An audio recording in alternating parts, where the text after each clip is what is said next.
Fake smile.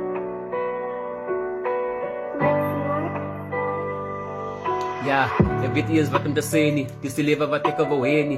Ek bid vir beter dae, maar niks in my lewe kom eintlik deur nie. Ek bid vir beter dae, maar niks in my lewe kom regtig deur nie.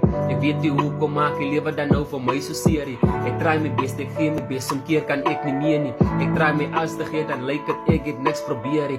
Ek het ook my foute, het probleme, dis goed wat ek nie deel nie. Ek is gebreek, maar as ek smile, dan lyk ek het niks mekeer nie. Ek sit met seer, ek sit met pyn nie binne in my bors. Die jaar toe na 15 het alles in my lewe kom mors. En op 'n tyd het ek gevoel om my lewe te mors. Want my ma het ek en my suster alleen gelos. My suster begin rook 'n buttonpyp tot op 'n zol.